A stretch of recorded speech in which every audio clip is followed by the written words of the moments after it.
전쯤 저한테 연락을 주셨어요. 도배사가 된 이후의 이야기들이나 또 갖게 된 목표들을 나눠줬으면 좋겠다라고 얘기를 하셨습니다. 그래서 저는 사람들 앞에서 이렇게 얘기하는 게 솔직히 많이 떨리고 그리고 가능하면 피하고 싶은 자리이기도 한데요. 그래도 지난 1년간 커피채에서 만났던 동역자분들의 응원과 또 기도 덕분에 제가 씩씩하게 잘 도배사로서의 삶을 살아올 수 있었습니다. 그래서 이 과정 속에서 하나님께서 행하신 일들, 그리고 그 속에서 하나님께서 제게 가르쳐 주신 것들을 오늘 동역자분들과 함께 나누려고 합니다. 저는 지난 1년간 초보 도배사로서 놀라운 일들을 경험했습니다. 첫 번째, 대한민국 실내 건축 명장님을 사수로 만나게 되었습니다. 도배 경력 50년 차, 그리고 20만 명 도배사들이 모여있는 커뮤니티를 운영하고 계시는 신호연 명장님을 만나게 되어서 그분께 기술을 전수받고 있습니다. 이게 다른 분들은 어떤 의미인지 이제 이 업계에 계시지 않은 분들은 이해가 잘 안 될 수도 있지만 정말 주변에서 보람씨는 첫눈을 타고 났다 할 정도로 엄청난 기회를 얻게 되었습니다. 그리고 두 번째, 일당이 올랐습니다. 무려 임금 상승률 50%. 초보 도배사들의 일당의 2배 가까운, 그러니까 2배 가까운 임금을 받고 있습니다. 네, 너무 좋습니다. 그리고 세 번째, 도배사 모임을 주최하여서 열게 되었습니다. 도배를 시작한 지 3개월 차에 지금과 같은 이런 도배사 모임에서 도배사님들 앞에서 강연을 했었고요. 그리고 6개월 차에 도배사 모임을 제가 직접 주최를 해서 초보 도배사님들을 도울 수 있는 길을 열게 되었습니다. 정말 놀랍죠? 네. 네, 이런 기적과 같은 일들을 경험한 저의 1년의 모습은 어땠을까요? 해피했을까요? 저의 모습은 이랬습니다. 많이 지쳐 보이죠? 기적과 같은 일들이 일어났지만 갑자기 네, 저는 매일 전철에서 비련의 여주인공처럼 이렇게 눈물을 흘리며 퇴근하였습니다. 이거 스크립트 쓸 때까지만 해도 눈물이 안 나는데. 네, 감사합니다. 네.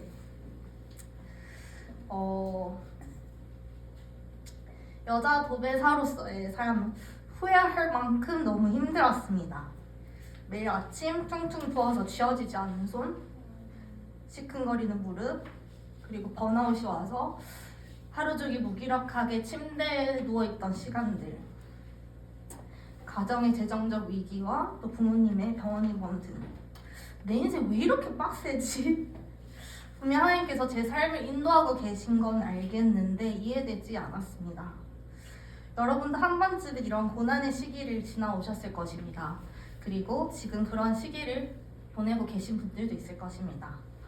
세상이 날 억까하는 것 같아 하는 순간들 많잖아요. 근데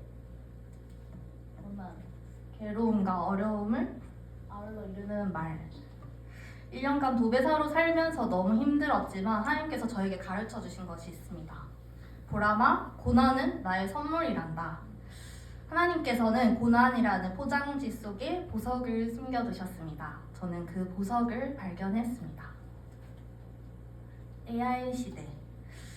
AI 시대 편리하지만 더 막막하고 불안한 시대인 것 같습니다. AI가 대체하기 힘든 직업을 찾아 저와 같은 블루칼라 직종으로 전환하시는 분들도 많아지고 있습니다. 손기술을 배워두면 굶어 죽지 않는다라는 말이 있죠. 과연 그럴까요? 다른 직군에 비해서는 느리겠지만 급속도로 AI가 발전하고 있고 휴머노이드 로봇이 나오면은 기계가 사람의 자리를 점점 대체할 것 같습니다. 그리고 기본소득 제공으로 일을 하지 않아도 먹고 사는 시대가 되면 사람들은 더 짜릿한 쾌락을 찾고 방황하지 않을까요? 이런 시대에 우리 크리스천들은 어떻게 살아야 할까요? 그리고 어떤 역량을 가져야 할까요? 저는 이번 강연 제목을 제가 이렇게 지었었는데 AI 시대 크리스천들에게 꼭 필요한 역량. 도배사. 저는 AI 시대에 비교적 안전한 직업을 선택한 것 같았습니다. 한 달 전쯤 저기 계신 수지님의 집을 제가 도배하러 간 적이 있습니다. 도배 보조가 필요해서 제 남자친구를 이제 강도사인데 아무것도 모르는 이제 남자친구를 데리고 갔습니다. 명장님 현장에서는 매일 같이 혼나서 내가 기술이 늘고 있는 건가? 이제 의심이 많이 됐는데 남자친구와 함께 벽지를 뜯는 순간 알았습니다. 아, 벽지를 뜯는 것도 기술이구나. 저는 칼날의 각도를 그 미세하게 조절해서 벽지를 쭉 뜯어내는 반면에 남자친구는 뚝뚝 끊어 먹었습니다. 이런 정밀한 도배 기술을 AI와 로봇이 대체한다는 건 꽤나 어렵고 오랜 시간이 걸릴 것 같다. 도배 기술만 잘 배워두면 먹고 사는 건 크게 걱정 안 해도 될 것 같다. 이 생각을 했습니다. 그런데 AI 시대에 이 도배 기술만 있으면 안전할까요? 도배를 하며 고난의 시간을 지나오는 동안 하나님은 저에게 AI 시대에 꼭 필요한 역량 하나를 갖추게 하셨습니다. 바로 고난을 해석하는 힘입니다. 현재 고난을 통과하고 있는 분들에게는 고난을 해석하는 힘이라는 이 말이 버거운 진처럼 느껴지지 않을까 하며 걱정을 좀 했습니다. 그래서 강연을 준비하며 기도를 많이 했습니다. 혹시 그런 분들이 있다면 저의 삶이 조금이나마 위로가 되었으면 좋겠습니다. 저는 요즘에도 퇴근길에 그렁그렁 맺히는 눈물을 꼭 참고 집으로 돌아옵니다. 그리고 집에 와서는 새하얀 이제 퍼티 가루를 뒤집어 쓰고 힘이 없어 씻지도 못한 채 맨바닥에 누워서 눈물을 또르르 흘립니다. 그리고 이렇게 기도합니다. 하나님, 제 인생 왜 이렇게 힘들까요? 제 도배사 잘못 선택한 걸까요? 도배사 포기하고 몸이라도 좀 편한 직업을 선택할까요? 그때 하나님은 저에게 이런 말씀을 해주셨습니다. 저의 최애책인 예수 동행 기록에 적혀있는 글을 조금 각색해서 읽어보겠습니다. 보람아, 인생들의 수고로움은 짐이 아니라 하나님 아버지의 선물이란다. 너의 삶에 일어나는 모든 즐거움과 고통이 모두 아버지의 선물인 줄을 알아야 한단다. 모든 수고로움과 어려움을 알아야 참 감사를 알 수 있단다. 그 속에는 다른 사람의 괴로움을 이해하고 그 무거운 짐을 함께 질 수 있는 마음을 배우게 하고자 하는 목적도 있단다. 이 세상에 다 쉬운 일만 있으면 누가 남의 일을 도와주고 다른 사람의 마음을 헤아릴 기회가 있겠니? 이 세상에서 보람이 너가 지고 가는 무거운 짐들은 오히려 보람이 너가 어떤 마음을 먹느냐에 따라 복이 될 수도 있단다. 예수님의 이 음성을 들은 뒤 저는 알게 되었습니다. 고난은 정말 하나님의 선물이구나.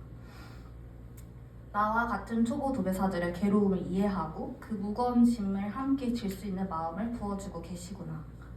기도를 시작할 때는 하나님께 너무 힘들다고 투덜거립니다. 하지만 이내 저의 기도는 바뀌어 이렇게 고백합니다. 하나님, 지금의 저처럼 힘들어서 지쳐 쓰러진 초보 도배사님들이 있겠죠? 그분들을 위로해주세요. 저에게 연락해주며 위로하고 격려해주시는 선배 도배사님들이 있음에 감사합니다. 저도 멋진 기술자가 되어서 저와 같은 여자 초보 도배사님들을 돕는 도배사가 되고 싶습니다. 저도 옛날에 곰팡이 핀 벽에서 몸을 띄우고 잠을 청하던 때가 있었습니다. 그런 열악한 환경에서 살아봤기 때문에 소외된 이웃들의 주거 환경 개선을 도와야겠다는 마음을 품게 되었습니다. 현재도 여러 가지 어려움과 또 괴로움들이 있습니다. 하지만 낭망하지 않습니다. 좌절하지 않습니다. 고난이 하나님께서 주신 선물임을 알고 이렇게 기도합니다. 하나님, 저와 같이 어려운 상황에 있는 이들을 볼 수 있게 해주세요. 하나님, 저보다 더 괴로운 상황에 있는 분들을 만나서 도울 수 있게 해주세요. 이렇게 기도할 때 하나님은 저에게 새 힘을 주십니다. 어려움 속에서도 다시 일어서는 회복 탄력성을 주시고 괴로움 속에서도 다른 사람들을 더 깊이 헤아리는 공감 능력을 주십니다. 그리고 힘듦에도 내가 도배를 하는 의미를 발견하게 하십니다. 저는 이게 AI 시대에 이게 AI가 절대 대체할 수 없는 역량이라고 생각합니다. 그리고 조금은 쓸쓸하지만 크리스천이어도 이 역량을 갖춘 사람은 극소수인 것 같습니다. 하지만 오늘 이 커피챗에 오신 분들만큼은 고난을 해석하는 힘을 꼭 갖춰서 각자의 직업 현장에서 영혼들을 살리고 섬기는 분들이 되셨으면 좋겠습니다. 이상 비전 스피치를 마치겠습니다. 들어주셔서 감사합니다.